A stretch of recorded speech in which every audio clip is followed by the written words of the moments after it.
Muy buenas noches a todos. Bienvenidos a Algo Contigo, edición especial. ¿Y qué especial la edición de hoy, Luis? Muy especial, muy especial. Vamos a hablar con una figura de Telefe y Monte Carlo Televisión. Y atención las chicas. Atención allí en su casa porque hoy nos acompaña Pablo Echarri. Pablo Echarri, productor, actor, director. Vamos a charlar con él de todo. De todo, por ejemplo, lo que está haciendo ahora en La Leona, esta telenovela que él viene produciendo ya desde hace un tiempo, que ustedes comparten aquí en la pantalla de Monte Carlo Televisión, y donde comparte cartel y escenas fuertes con su esposa, con Nancy Duplá. No sé, en una de esas mostramos algunas, pero no estamos seguros. ¿Charlamos con él? Vamos entonces al living a conversar con Pablo Echarri.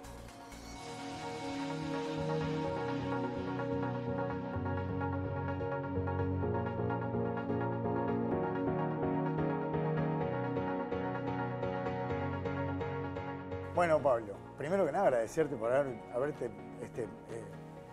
venido hasta acá, charlar con nosotros. Este lugar, no sé si lo conocías, este hotel es divino, el Hyatt. Se llama el corner del Hotel Hyatt. ¿Eh? Este es el Una corner. esquinita, En cualquier un momento lugarcito. levanta Messi. Bueno, qué bueno. Yo no sé si voy a alcanzar a cabecear porque me despego medio centímetro del piso. Pero voy a hacer el intento.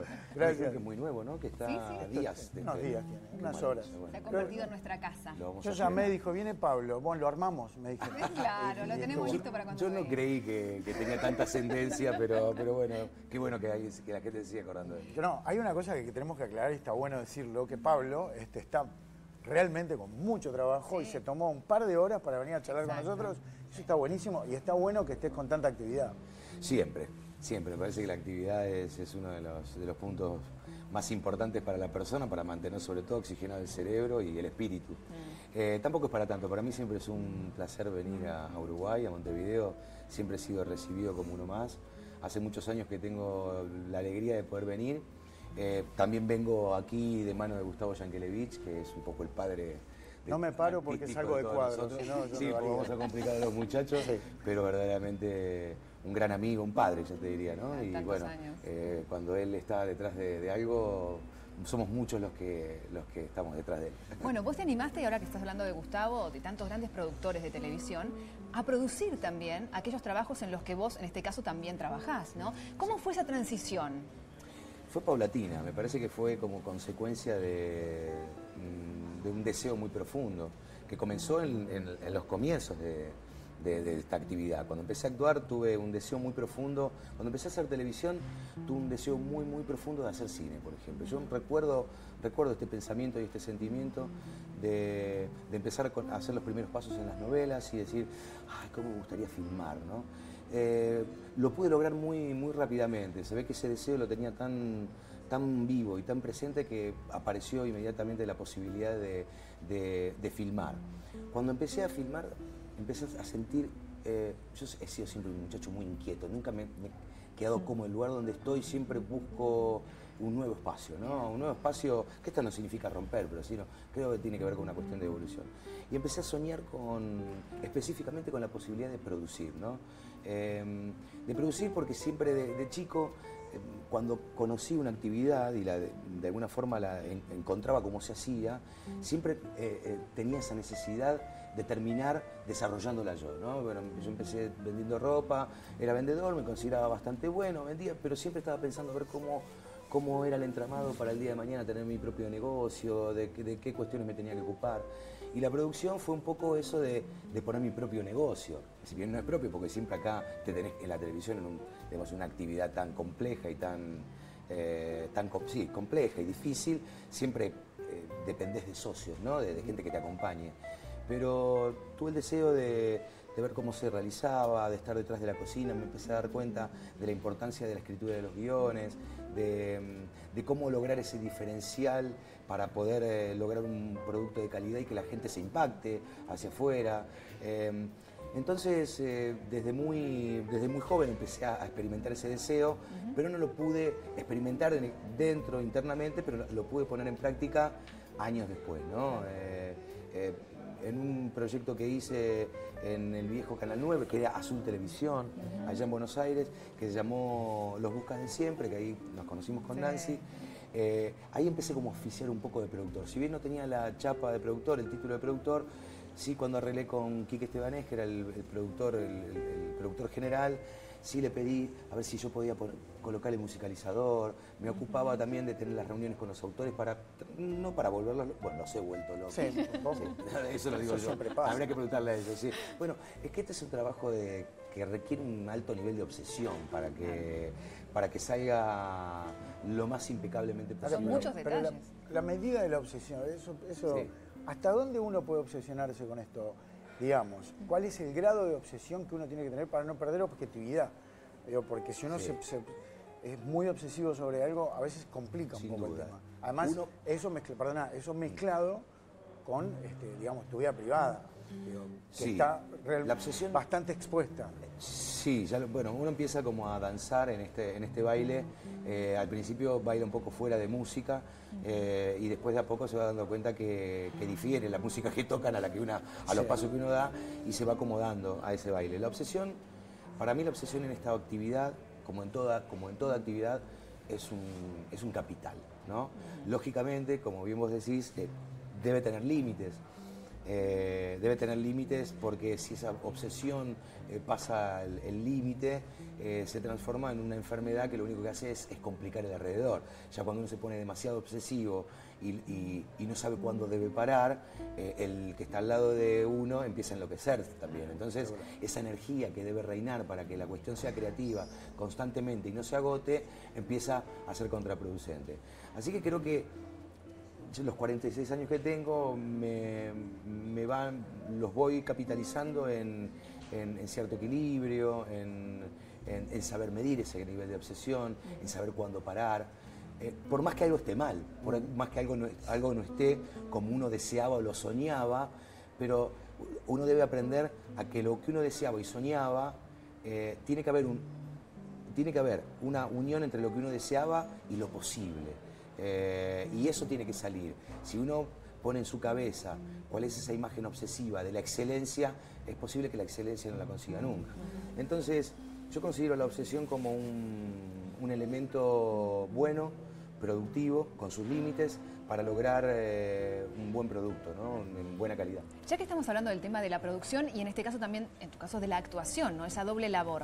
¿Cómo es la vida de Pablo, como puede ser la vida de otras personas, en una situación como esta? O sea, producir y a la vez tener que estudiar el libreto, tenés que estudiar tu guión para poder al otro día grabar. ¿Cuántas horas por día? Porque el día de los seres humanos, de todos nosotros, tiene 24 horas. Sí, o sea, claro. Y uno lo piensa y dice, pero ¿cómo hace este muchacho? ¿Cómo es un día de grabación, por ejemplo?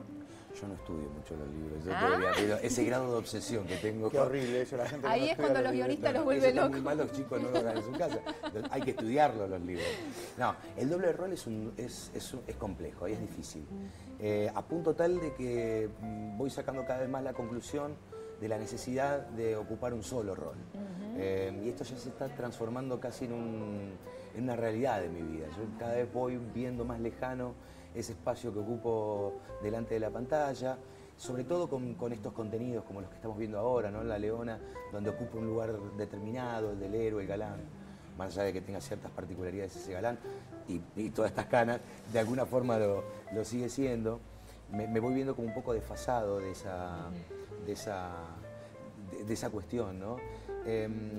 Entonces me voy amigando o descubriendo cada vez más el rol de productor, que es el espacio que no tiene límites de edad, por ejemplo. Yo voy viendo que mi actividad va quedando relativizada con los años que voy cumpliendo, ¿no? Deberé ir encontrando distintos personajes como para poder crecer con mis personajes, pero como yo nací siendo un galán, en el espacio del galán me va quedando cada vez menos. No quiero decir que esta es la última, porque me contradiría en el caso de que así no fuese. No sé, ¿no? eso que diga estaría ella, el tape pero acá. ¿qué opina ella? No te lo puedo Bueno, decir. pero la verdad es que siento que sí, que de alguna forma van siendo los últimos trabajos específicos del género. Y voy encontrando cada vez más ese rol de productor. En el rol de productor me voy encontrando cada vez mejor, voy encontrándole un gusto muy atractivo a la falta de exposición, al no exponer la cara. Al principio era lo que me traía mucha alegría, lo que me emocionaba, lo que satisfacía mi ego, ¿no? Verme expuesto, verme ahí en la palestra, ver que la gente se acercaba o le llamaba la atención a través del trabajo que tenía. ha tenido un aspecto muy bueno, ¿no? Justamente esta relación con la gente, sobre todo la relación con la gente. ¿Nunca hubo un colapso? ¿Nunca Sí. hubo? Sí. Hubo yo recuerdo unos años tuyos de que yo calculo que debería ser muy difícil caminar por la calle. Sí, muy. Ahora también, digo, pero... No, distinto, ha cambiado, ¿Cambió? cambia, sí. Cambia porque creo que el éxito o el colapso de la gente es bastante inherente a la juventud también, ¿no? Perdona, porque ¿sabes qué? Yo recuerdo una vez Carlos Calvo, que contaba que él se había hecho hacer un muro de 2 metros porque pensaba que había 200 millones de personas afuera esperando, y un día salió y no había nadie. Bueno, esa es una anécdota que nosotros siempre la tomamos porque más allá de ser algo gracioso, risueño, encierra una verdad muy interesante para nosotros, ¿no? Sí. Es esa necesidad de estar atentos al paso del tiempo y estar siempre un paso adelante de lo que uno va generando en este mundo del espectáculo. Siempre es preferible que uno correrse del centro de la luz a que la luz se vaya corriendo del lado de uno, ¿no? Y uno ir buscándola. Bueno. Eso es bastante Claro. patético y bastante triste, al menos yo lo veo así. Y esa anécdota de Carlos la grafica con totalidad. Ese día que vos nombrás, cuando es doble rol, es un poco una locura, ¿no? Yo he generado un ejercicio y una gimnasia, sobre todo para las tiras, muy particular con el tema del texto. Tengo una memoria inmediata bastante apabullante, cosa que no es es buena para este trabajo, no es buena para la vida, porque hace que muchas cosas yo las tome de la misma manera, entonces me termino olvidando rápido de las cosas. ¿Qué quiere decir? Yo cuando uno hace teatro, para incluir un texto tiene que estar 1 mes y medio de ensayos, 1 mes y medio. Llega un momento que eso es como una canción. O sea, uno la puede cantar de derecho a final, puede ir estrofa de por medio, puede cambiarle el orden. Cuando hacemos televisión, donde es tanto texto y donde son tantos días de grabación, cuanto menos te metes en la cabeza, el cerebro más suelto está. Entonces te dedicas a estudiar lo del momento.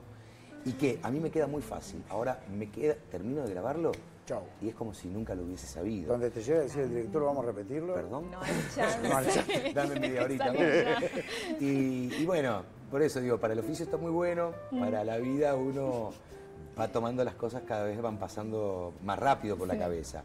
Y algunas cosas también que pasen más rápido por la cabeza, para no ocupar tanto el disco rígido. Pero otras cosas uno las debe recordar, porque, qué sé yo, pues si no se enojan con uno, Sí, no, sí. si no se Hay acuerda que- una hay que fecha, tener un cuidado con aniversario. por Sin ir más lejos y con otro de los programas que tenemos aquí en la pantalla de Monte Carlo Televisión, que lo veíamos cuando estuvieron con Nancy en Morphy hace ya un tiempito, y ahí hablaban del tema de las fechas y recuerdo que vos decías, menos mal que ella también se olvida de las fechas porque si no estoy al horno. Pues es una alegría haberme encontrado con esa mujer que no se acuerda de una fecha. Porque las mujeres somos bastante exhaustivas y si por ahí viene la fecha del aniversario y vos no te acordás, ¿cuántos hombres se sentirán identificados con eso? No, yo no. No sé por qué, llamando. no sé por qué lo estás porque me diciendo. No, no, porque Se ve que te conoce. son mi referencia masculina acá, puedo mirar detrás de Claro, cámaras. sí. Bueno, es algo bastante común, ¿no? Digamos que el hombre, si bien hay excepciones para la regla, el hombre generalmente está un poco más ausente de ese tipo de cuestiones y la mujer no.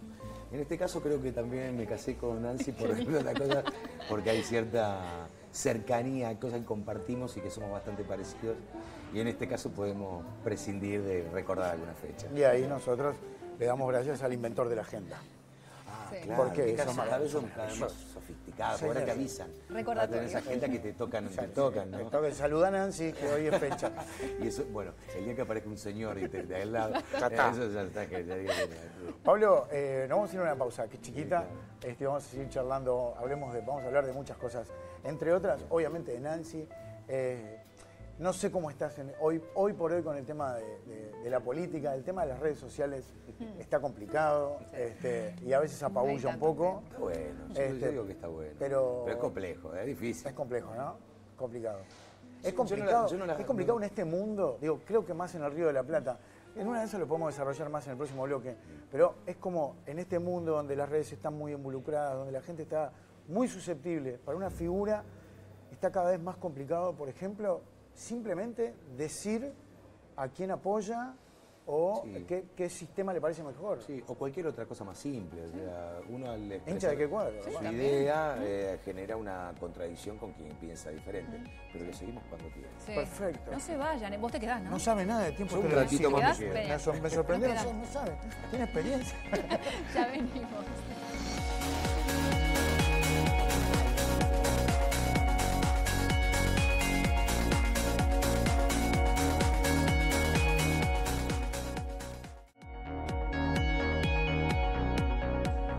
Muy bien, continuamos acá en Algo Contigo, edición especial. Estamos hablando con... Quiero decirles que con lo que grabamos en la pausa vamos a hacer 2 programas más. Seguimos Fue conversando. tanto Sí, sí. el concepto No, fue una cosa. derramado. Habla en la locura. pausa, ¿eh? Habla, no se queda callado. Habla mucho. Habíamos quedado con el temita de la exposición, el tema de las redes sociales. Tu tema particular, que pasó por el conocimiento de todo el mundo de tu apoyo a un sistema, Sí, a un ¿verdad? modelo a un político. modelo político, y cómo manejás eso, ¿no? Cómo lo manejás, no solo en tu vida profesional, sino en tu vida privada también. Que me decías que cuesta al principio, pero... Cuesta. Realmente la irrupción de Internet y de las redes sociales me parece que fue una de las noticias más maravillosas, creo que de la historia de la humanidad. Me parece que va a haber, como hay antes y después de Cristo, va a haber mojones en la historia, habrá un punto de inflexión entre el antes y el después De Zuckerberg. de Mark Zuckerberg, Mark entre otros, Sí. o de Steve Jobs Ahí está. y demás. Y yo eso no puedo hacer más que celebrarlo realmente como lo que es, un verdadero hallazgo, y aplaudo y verdaderamente lo apoyo a esa evolución constante sin ningún tipo de restricción. Me parece que la gente tenga voz en un mundo donde no lo tenía, donde siempre tenía que encontrar un intermediario, como podía llegar a ser un canal de televisión, como podía ser un diario o una revista, algún espacio público. Hoy el ciudadano común, por intermedio de su teléfono y una cuenta, puede expresar ni más ni menos que su idea. Eso yo lo reivindico como hecho de evolución absolutamente necesario. Luego viene, digamos, como todo paquete grande, viene con la parte dulce y la parte amarga, ¿no? Para los que estamos un tanto más expuestos, esa expresión indiscriminada y que aparte tampoco necesita de su identidad para expresarse, el anonimato. genera algunos sentimientos encontrados. Yo no tengo redes, o sea, ¿No manejas? no manejo redes. Las escucho, las veo, me llegan, porque hoy teniendo WhatsApp, por ejemplo, si tengo WhatsApp, salvo las redes, lo demás estoy conectado. Hay cosas que me llegan constantemente, porque creo básicamente que cuando uno está demasiado atento a un clima, a un microclima, a un microespacio, ¿no? Twitter, Facebook, es un espacio que parece un mundo, pero es un espacio. Pero no pequeño. es tan mundo. Yo creo que cuando uno está metido de cara y sumergido en un mundo, por más grande o más pequeño que sea, corre algún peligro. Con respecto a la cuestión política, me di cuenta en un momento determinado de mi vida, en la adultez, ya con la llegada de mis hijos, que en un momento específico de mi vida, el hecho de poder clarificar mi idea y poder hacer algo para que esa idea de alguna forma exista, prevalezca o triunfe, lo estaba haciendo para tratar de mejorar el espacio donde vivo, y en este caso el de mis hijos y el de los que, bueno, pues piensan como yo. Quienes no lo ejercen dejan el lugar a otros. O sea, el mundo avanza y cada uno va en busca de lo que desea y del tipo de país o de mundo en el que quiere vivir. Cuando uno no expresa el mundo en el país que quiere vivir, gana el que sí lo expresa. Esa es la realidad. Si uno sucumbe al miedo de hablar, de que puede llegar a provocar hablar por el solo hecho de ser de alguna forma señalado, se pierde la oportunidad de cambiar el mundo, o ese pequeño mundo que tiene.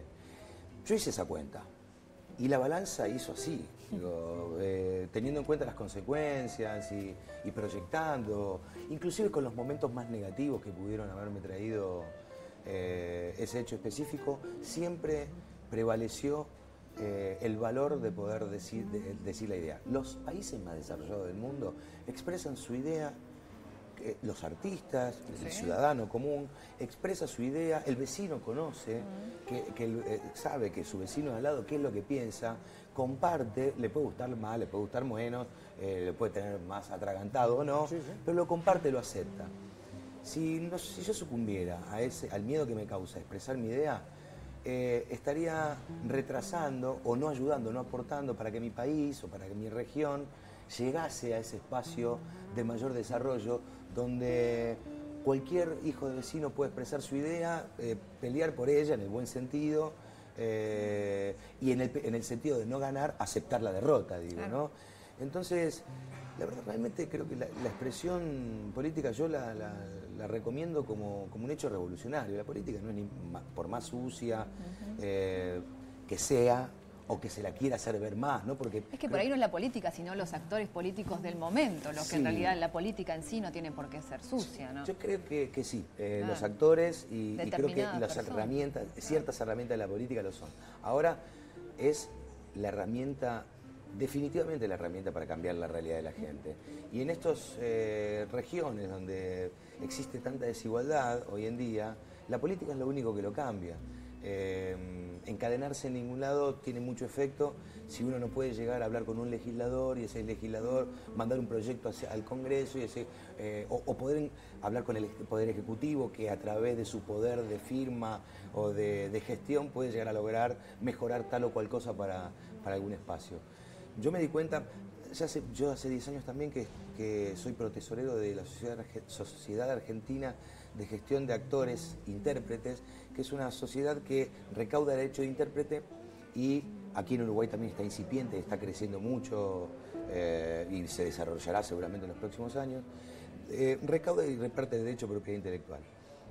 Y he desarrollado mucho el tema de las herramientas políticas, porque me he dado cuenta que cuando uno se ocupa, cuando uno ejerce y cuando pierde esa comodidad de no querer estar en la línea de fuego, se logran un montón de cosas, sobre todo para el colectivo común.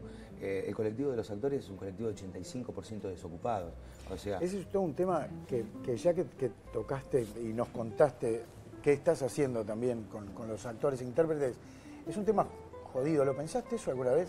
De cuando a veces nos enteramos de que figuras que han marcado, son hitos en la televisión o en el teatro, nos enteramos que mueren casi en la indigencia o sin apoyo. Hace muy poco sucedió un caso que nos tocó a las dos orillas con Berugo Carámbula, que Berugo en determinado momento aparentemente tenía obra social, no tenía ningún respaldo de ese tipo. ¿El actor está tan expuesto, tanto allá como acá, en ese sentido? Porque te hablo de Berugo y te puedo hablar de actores de este lado, del otro lado. Podríamos hacer una cuenta, yo en Sagay te diría una cantidad de actores que están en un estado de desprotección muy grande. Yo creo que hay que abordarlo de dos lugares. El actor, el artista, es un ser desordenado por naturaleza, digamos. Su fuerte no es ordenar sus papeles, la previsión hacia adelante, qué es lo que va a venir. De alguna forma siente que ese momento de bonanza es un momento que se va a extender a lo largo de todo el camino. Tal vez el hecho de que un actor, un artista, esté en un momento, digamos, en un momento de esplendor, significa que en otro momento hacia adelante no lo va a estar. Eso ha pasado hasta con las más grandes figuras, con las más grandes figuras de cualquier país. Han tenido un momento de productividad y después por ahí han trabajado. Esto le pasa a Robert De Niro. Robert De Niro ha hecho sus mejores películas, las ha hecho en un momento de su vida, sigue trabajando, es una estrella reconocida y sin embargo esa parábola descendió. Y el actor generalmente no está muy prevenido a mirar hacia adelante y ver cuándo va a ser cuándo empieza a venir esa parábola descendente. Para eso deben existir las sociedades y las entidades que cubren, que sostienen al actor. Por un lado la Asociación Argentina de Actores, en este caso el Sindicato Uruguayo de Actores, que es lo que de alguna forma defiende las condiciones laborales. Y en el caso del derecho de intérprete, que en Sagay hace 10 años que es efectivo, llegó para entrar en el mundo de los actores, para trabajar junto con la asociación y para poder sostener Berugo terminó resolviendo su problema, más allá del problema que sí, tenía, al final sí. porque hacía algunos años que no estaba aportando y demás. ¿Por qué? Porque con respecto a su enfermedad no había podido seguir trabajando, entonces si no se aporta, en un momento hay una ley que dice, en el estatuto dice que se pierden los derechos digamos, de cobertura médica. Al final, gracias a que también estábamos todos nosotros y pudimos hacer un Scrum, Berugo pudo tener su cobertura. Y creo que para esto existe la política, o sea, para crear estas entidades, para cuando están creadas dentro de esas entidades, trabajar, juntarse. Ustedes conocen cuál es mi signo político y sin embargo yo me siento con políticos o con gestores y funcionarios digamos, del otro modelo político. ¿Por qué? Porque mi función como dirigente de esta sociedad es tratar de mejorar la vida de los actores constantemente, gobierne quien gobierne. Por eso es que me parece que... El hecho de convivir es muy importante. Vos hasta hace poco tenías un socio que era de la oposición. La oposición, ya lo creo. Sí. Estuvimos hablando con él, precisamente en algo Martín contigo en la Cefera. tarde, con Martín, y él también, él fue claro, él dijo, no tiene nada que ver, la política es un tema que lo voy a seguir hablando eternamente con Pablo, sea socio o no. Sin duda. Igual, para ser, en rigor a la verdad y para ser lo más sincero posible, la política no es un tema que pase desapercibido, no es un tema que uno tire sobre la mesa y que sea lo mismo que hablar de fútbol o de autos. La política y la religión, particularmente cuando uno comienza a traslucir cuál es su idea, si uno no la trasluce y no, digamos, no la expone de una forma concreta, clara, bien expresada, poco simplificada. Cuando uno quiere simplificar y quiere simplificar un sentimiento, pues dice, esto es una basura, o esto es una... Cuando uno dice algo con respecto a la política, grafica de esa forma tan liviana, el otro se ofende y no le gusta. Entonces, uno puede hablar de política. La política, por más que uno hable inclusive no siendo cruel y cuidando al otro, es posible que lo que diga le moleste al otro, porque lo que uno habla encierra un montón de cosas alrededor. Pero creo que no por esto hay que abandonar la discusión. Yo creo que el abandono de la discusión es una idea de los grandes cerebros que hacen creer que la política es sucia para que la gente no se vuelque a la política, claro. Entonces reinen los mismos de siempre. Bueno, estamos en una sociedad de 140 caracteres, ¿no? Con el tema del Twitter. Y todas esas cosas tan profundas que tienen que ver con la dimensión que uno le da al mundo, el mundo que uno quiere, que ansía para sus hijos, no entran en 140 caracteres. No. Y eso que vos decías de la discusión, que yo lo trasunto más al lado del diálogo, ¿no? Es tan importante el diálogo, conversar, intercambiar ideas. Yo no tengo por qué pensar como vos, pero sin embargo te puedo escuchar y capaz que encontramos un camino intermedio, ¿no? Me parece que falta diálogo y a veces todo llega a esos 140 caracteres e inmediatez en la que vivimos. Bueno, pero esos terminarán siendo los límites de las redes sociales. O claro. Estamos muy encima, en algún futuro nos daremos cuenta que verdaderamente existe esa forma de comunicación, que es válida, que es revolucionaria, pero para poder trasladar verdaderamente una forma de pensar, una forma de sentir, para llegar a un acuerdo, a un buen puerto y para verdaderamente alcanzar la evolución, necesitaremos mucho más que 140 caracteres y expresar nuestra idea, siempre entendiendo que el otro es honesto en lo que expone y queriendo lo mejor para todos, ¿no? Eso es importante. Bien, nos pusimos serios durante un rato sí. y salgamos de acá abruptamente. Y lo mejor para eso, televisivamente hablando, es una pausa. Dios. Y así podés terminar también cortado. Manto de piedad. Vamos a ponernos menos serios. Estaría bueno conocer un poco con qué se distrae, con qué se desenchufa Pablo Echarri. Juega al fútbol, se va por ahí, acá se desenchufa, ahí está, se desenchufa Pablo Capaz que es Bluetooth, ¿viste? Está enganchado a la 24 horas. Hablando de redes sociales, se desenchufa Pablo Echarri. Vamos a charlar un ratito más con Pablo en el próximo bloque. Por favor, no nos ponemos más serios. Aparte hay que dejarlo que termine el cortado que me tiene nerviosa. Sí, y el mío se está enfriando. Sí, por favor, cierto. Ya venimos.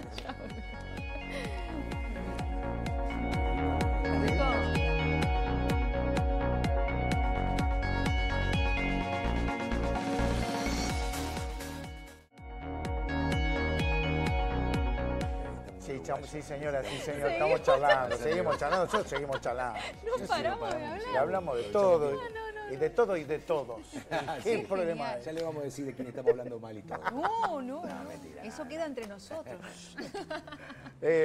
Bueno, Pablo, son 5, me estaba diciendo, son 5 en la casa. Son 5 en la casa. Donde cada vez vas a tener más movimiento. Seguro. Porque tiene 6 el nene todavía. Cuando empecé a traerte los amigos. Julián tiene 6, Morena tiene 12 y Luca tiene 15. Ya hay distintas generaciones. Bueno, Lucas ya papá, hoy no voy o no pasa. Bueno, Luca no es mi hijo. Bueno, pero es el corazón. Claro, para que la gente sepa, Claro. para aclararle, porque después si no... ¿Cuántos años ya estás con él?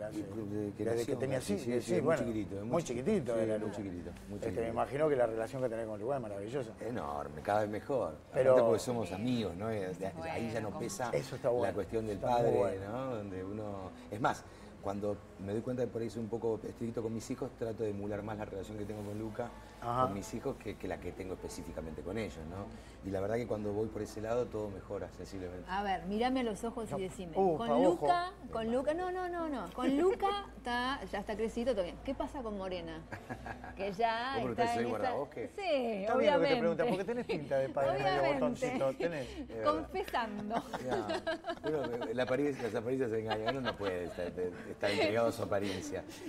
Mirá, yo creo que por el lugar donde vine, donde nací y demás, sí, tenía iba camino a hacer el guardabosque del mes o del año. La realidad me va cambiando esa postura o esa idea. Me parece que es una idea que es mucho más arraigada a generaciones anteriores, que se han perdido la cercanía con sus hijos justamente por esa imposibilidad de acercarse o de aceptar que una mujer en un momento determinado de su vida se relaciona con los hombres y eso en todo lo que implica, ¿no? Por más dolor que le pueda llegar a causar un padre. Y que la verdad que cuanto uno más cerca de su hijo está, y de su hija en este caso, y más acepta y mantiene esa relación abierta, estrecha, sensible y sincera, la relación se enriquece y a uno no lo van dejando afuera. Porque si no, para eso tienen a su madre. Digo, yo, por ser un poco estricto y ser un poco como era mi viejo, es decir, yo soy tu padre, vengo acá para enseñarte cómo es la vida. Muchas cosas me encontré con mi hija contándole una cosa a mi esposa y cuando llegaba yo, silencio o risa. Y eso me río un poco porque me pongo en el lugar que era mi viejo y digo, bueno, me pasa lo mismo que a mi viejo. Pero la verdad que hay un punto donde, si bien disfruto de eso, del rol masculino dentro de la familia, estar más cerca de ellos, estar más cerca como el rol de la madre, de poder ser más comprensivo, permisivo, de ayudarla a tomar decisiones, de no poner una cara fea cuando habla de salir o los deseos de ir a bailar o si hay un noviecito o si hay una perspectiva de eso. Trato de reírme con eso y trato de que ella sienta que puedo ser un compañero más de ruta, ¿no? Me acerca, hace que ella me cuente más cosas. Así que... ¿Quién es más complicada con el tema de la fanática? ¿Nancy o la nena? Porque ¿viste? A veces las nenas son las peores. Bueno. Me imagino lo que... Bueno. Sí. Pero en otras épocas, eso te quiero ser sincero también. El fanatismo ha cambiado un poco de intensidad, digamos, ¿no? Si bien agradezco y soy un afortunado de que realmente tengo una muy buena ascendencia en el público en general, ¿no? Algunos no me querrán tanto, pero... y en el público femenino siempre fue como el puntapié inicial y hay un punto donde sigo manteniéndola. Esas energías van menguando, van cambiando. Gracias a Dios, por otra parte. Yo recuerdo cuando comencé con esto, que las guardias en la puerta de mi casa, de los fotógrafos, y cuando había algún rumor de algo, era ya saber que uno iba a salir, iba a tener instaladas 2 o 3 cámaras fotográficas, alguna cámara de televisión, que eso era inherente a ese momento que se vivía. Eso felizmente el ciclo lo va dejando hacia atrás y va eligiendo un nuevo exponente. Y eso también viene para las fanáticas o para las seguidoras, ¿no? Las seguidoras van creciendo con uno, claro. ya son casi como la nena de Santo. O sea, ya vamos notando de que ya las seguidoras ya vamos teniendo algunos problemitas de la edad, vamos compartiendo. ¿Qué vitaminas estás tomando? ¿Qué me puede dar para el pelo? Seguro. Digo, Sabes que tengo el reuma que no puedo más, yo tampoco. Claro, es la asiática, el asiático que me eso recomienda para el asiático. Claro. Entonces, creo que, digamos, que esa realidad se modificó y va dando lugar a algo mucho más sereno, mucho más producto del trabajo. Por eso me siento mucho más cerca de la producción también, Claro. porque me parece que es como el segmento adulto de mi vida, ¿no? O sea, el segmento figura, estrella, por decirlo de alguna manera, me parece que es más inherente. Yo empecé a los 23 años, entré en la televisión y fue como una irrupción también, ¿no? Me fue muy bien de entrada. Entonces es como que de muy joven tenía como ese beneplácito del público y el seguimiento, ese acoso, entre comillas, ¿no? El buen acoso. Eso me parecía que era muy inherente. Eso, mi ego, he forjado un ego acorde a esa experiencia que tenía. Me he visto patético ante ciertas reacciones, a darme cuenta en un momento determinado, como tenía posibilidad, de un momento de muy joven, tenía un asistente, y tuve asistente durante muchos años. En un momento me di cuenta que me había olvidado de cómo se hacían las cosas. Por suerte empecé a los 23, 24 años, entonces tuve toda una época de barrio, de vendedor, de busca, que la atesoraba. Ahora, después también tuve 20 y pico de años de esta parte de la vida, donde tenía gente que me asistía, me ayudaba con las cosas, entonces estaba un poco fuera de los quehaceres y demasiado metido en mí mismo. O sea, cuando tenía tanta gente que hacía cosas por mí, me encontraba que tenía demasiado tiempo para pensar. Y empecé a darme cuenta que con el tiempo, de que necesitaba menos gente que me ayude para yo ocuparme de las cosas diarias, para poder estar más en el presente, para poder estar más en el día a día, en lo que hay que hacer y no estar sumergido en una proyección constante hacia el futuro o hacia el pasado de qué pasó y qué vendrá, ¿no? Porque creo que verdaderamente, como en este momento estoy disfrutando esta entrevista con todo, me parece que el mejor momento es esto que está ocurriendo aquí y acá. ahora. Y eso me lo trajo la adultez, esto me lo trajo esta nueva forma de sentir y mucho menos estridente, ¿no? ¿Cuánto tiene que ver Nancy, por ejemplo, en este bajar a tierra, ¿no? Porque uno la ve a ella como a vos, con esa identificación de los pibes de barrio, que les ha ido bien en su profesión, Sí. que se han desarrollado, pero que no pierden esa esencia, ¿no? De persona común, que en definitiva cuando se apaga esa luz, uno es Pablo, el de Avellaneda, ¿no? Y ella Nancy, no sé de qué barrio, Ella pero de San Martín. De San Martín. Sí. Esa dupla, ya que hablamos de dupla, esa dupla, que queden atentos. Muy bien. ¿Cómo Muy bien. funciona? Me sorprendiste. Estoy, pero por favor, impresionante. Afilada. Si necesitan una guionista para La Leona, allá voy. Dejame los contactos ahora, quedamos en contacto. Pero es muy importante, ¿no? La persona que uno elige como compañero de vida. Sin duda. Bueno, en ese caso yo nos elegimos mutuamente una compañera de vida muy cercana a mi realidad, a mi naturaleza. Yo transcurrí un tiempo largo de mi vida buscando en una mujer lo contrario a lo que tenía. No sé por qué, nadie me lo había contado, pero había algo intrínseco dentro de mí que buscaba lo contrario, buscaba a alguien que fuese muy diferente, como si ese complemento necesitara de esa persona diametralmente opuesta a mi personalidad. Y por supuesto me equivoqué sistemáticamente, porque no tenía puntos en común, porque la diversión la buscábamos en lugares diferentes, ¿no? Esta cosa de decir, bueno, somos novios, estamos bien, miramos una película, termina rápido porque yo me voy a divertir con mis amigos y vos te divertís con tus amigos cuando te juntás y te ponen a charlar. Digo, eso era algo que no me cuadraba dentro del esquema, había algo que me estaba faltando.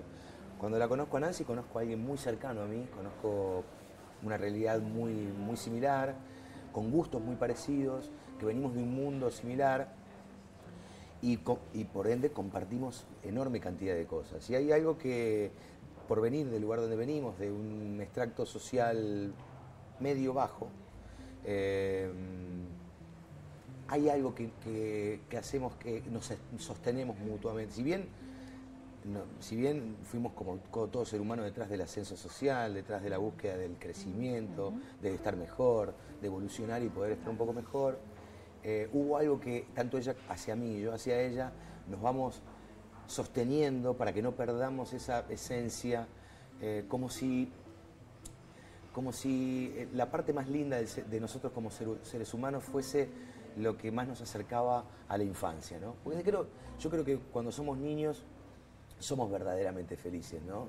Antes de empezar a contaminarnos con los deberes ser, con los compromisos, digamos, con esa metralla constante con respecto al consumo y eso de buscar la felicidad hacia afuera, con eso de vivir en el pasado y en el futuro y no en el presente. Cuando somos chicos tenemos todo eso que después vamos perdiendo. Entonces con Nancy, evidentemente casi inconscientemente, eso de venir del mismo lugar nos hace volver a ir a buscar a esa Nancy de San Martín, a ese Pablo de Villa Domínico, y darse cuenta que con estos que somos ahora, con estas herramientas, con este pasar, con estos hijos maravillosos que tenemos, con este oficio y con esta profesión grandiosa, podemos armar un combo y intentar ser verdaderamente felices. Así que yo creo que la gente no se une casualmente. Por ahí todo pasa, por algo pasa, las cosas pasan por ahí. No hay duda, evidentemente yo deseaba una mujer como Nancy, vibraba en esa sintonía, ella llegó y bueno, por eso también cuidamos tanto nuestra relación, la construimos, la cimentamos y trabajamos, nos peleamos, desde ya no tengo... Ella cerca, o sea... Estamos viendo la Leona, por ejemplo. ¿Por qué te crees que...? Eso le inventé yo la historia.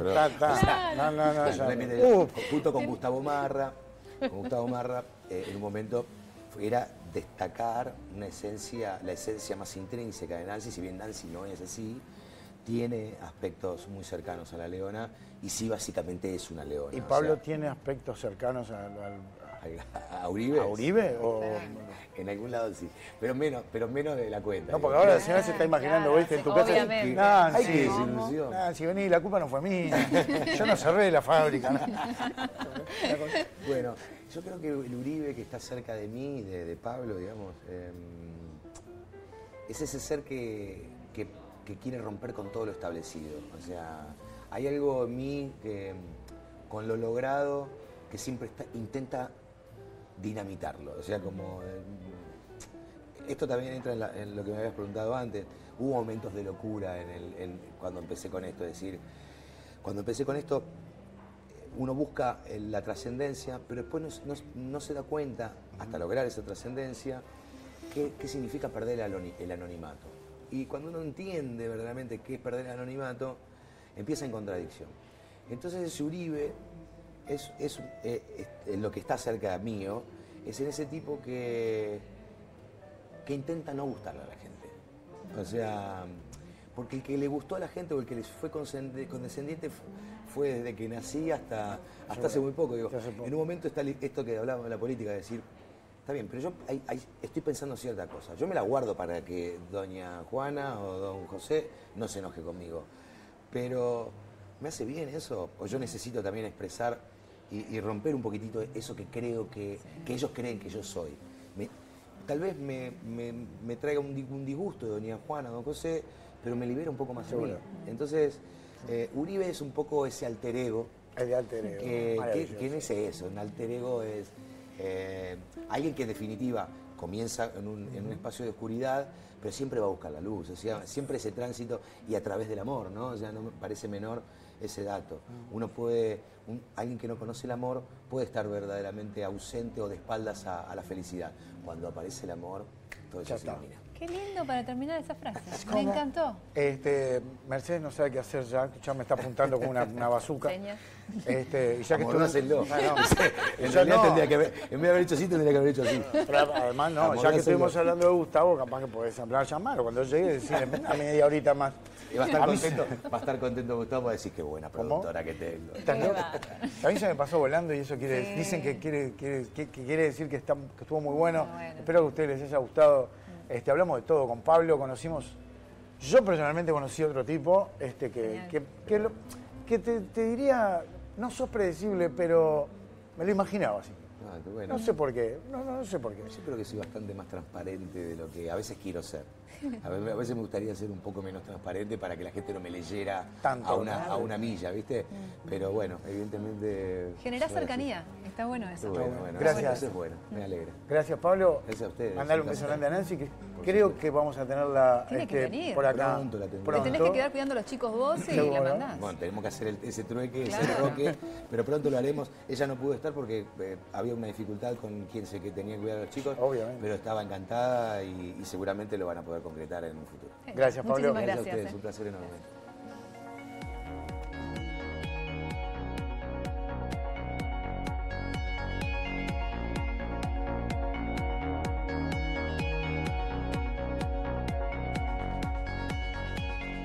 Bueno, una noche más, una figura más. Sí, conocimos muy de cerca a Pablo Echarri. Hablamos de todo y de todos. Y de todos, exactamente. Les agradecemos por habernos acompañado. Esperemos que hayan disfrutado tanto como nosotros de esta interesante charla en Algo Contigo edición especial. Y los esperamos muy pronto para compartir otra charla con otra figura.